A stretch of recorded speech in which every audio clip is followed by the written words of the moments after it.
Halo, kembali lagi bersama gua Fadli. Kali ini gua akan menjelaskan tentang bisnis menggunakan fintech.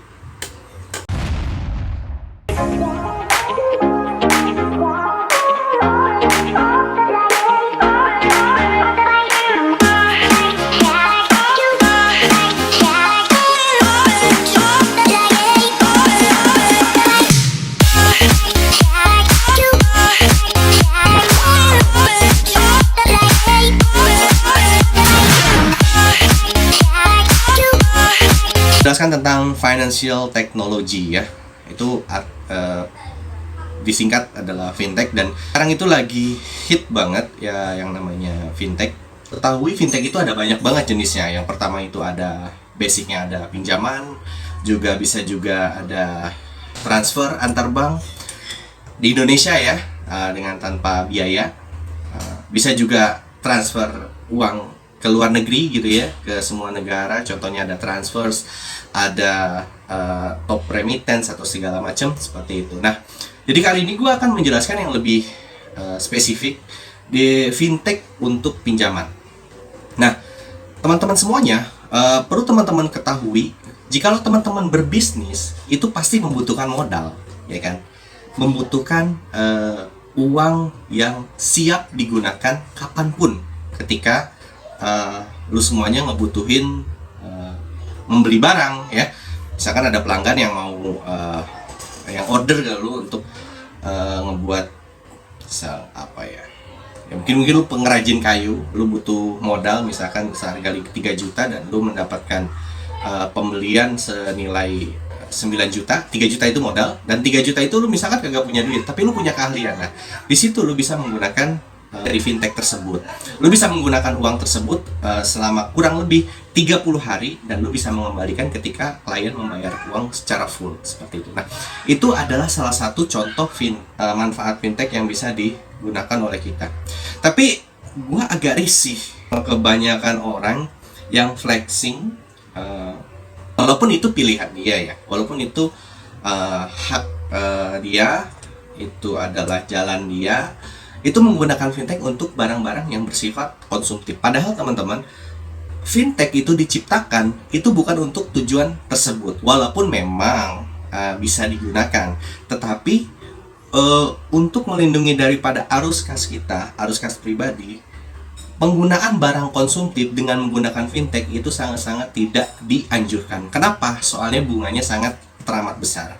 Kalau misalkan gue ambil karakter besar ya, yang pertama itu ada Home Credit, ada Kredivo, ada Indodana. Dari ketiga fintech ini, yang paling kecil bunganya itu adalah Kredivo, teman-teman. Itu cuma terpaut 2,6% bunganya. Dibanding kalau misalnya Kredivo ataupun Indodana itu bisa sampai 3%.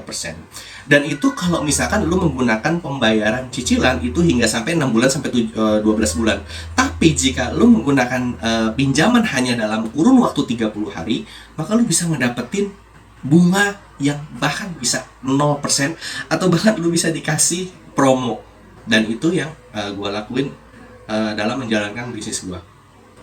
Karena kebanyakan fintech tersebut mencari pelanggan dengan menggunakan promo-promo tersebut, dan itu biasanya ada di akhir bulan. Biasanya akhir bulan itu gue akan belanja barang sebanyak-banyaknya, dan gue akan mengembalikan dalam kurun waktu 30 hari ke depan kayak gitu ya. Tapi uangnya udah ada, dan itu ada secara cash, tapi gue menggunakan fintech agar arus kas uang gue lebih aman seperti itu.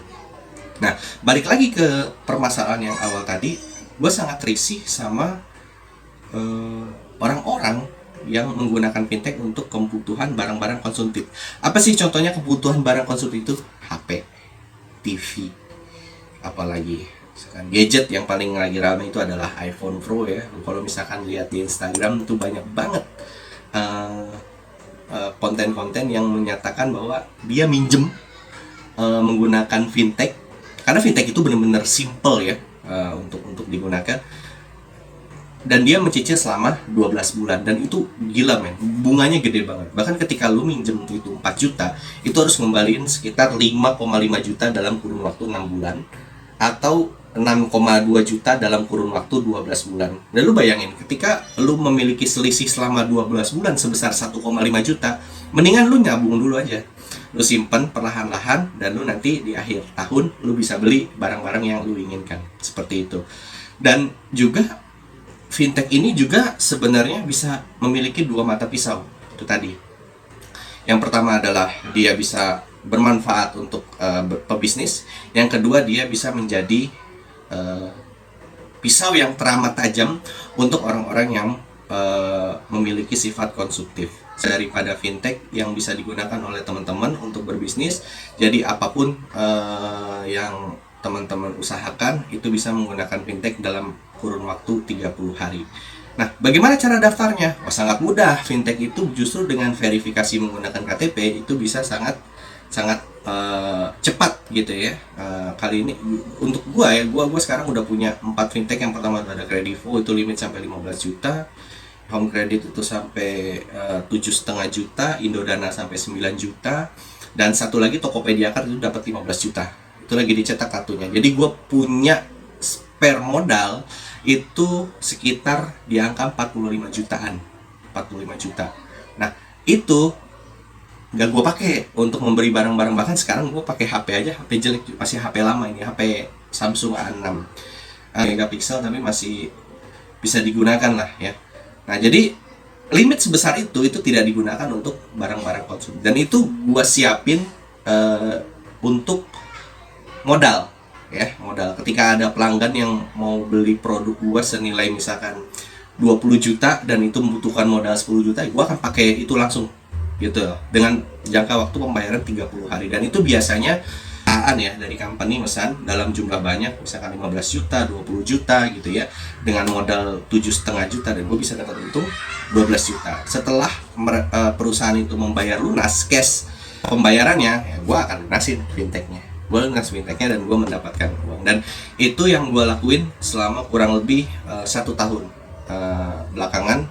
Karena dulu ketika awal merintis itu uang sudah habis, hampir habis gitu ya, dan itu bingung mau kemana mencari pinjaman. Kalau mau minjem ke temen atau minjem ke saudara kagak enak, ya kan?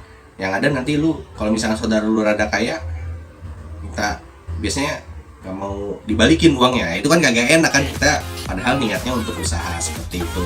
Nah, jadi menurut gua fintech ini sangat bagus dan sangat tepat untuk kemandirian ekonomi, di mana memang programnya itu fintech itu akan berkembang pesat di tahun 2030, dan itu akan menjadi pendanaan tercepat untuk semua UMKM. Lu bayangin dalam waktu kurun 30 hari lu cuma ngasih bunga ke fintech itu sebesar 3%, dan lu bisa mendapatkan modal yang unlimited jumlahnya. Bahkan tadi gua sampai 45 juta gua siap ketika ada pelanggan yang minta produk atau beli produk dari gue, dan gue nggak menggunakan uang cash di kantor seperti itu. Nah, jadi itu aja sharing terkait fintech. Memiliki pandangan lain atau memiliki pengalaman lain terkait penggunaan fintech ini, lu bisa share, tulis di kolom komentar yang ada di bawah, dan juga jangan lupa like, komen, dan juga subscribe YouTube ini jika menurut lu bermanfaat. Terima kasih, sampai jumpa di video berikutnya. Gua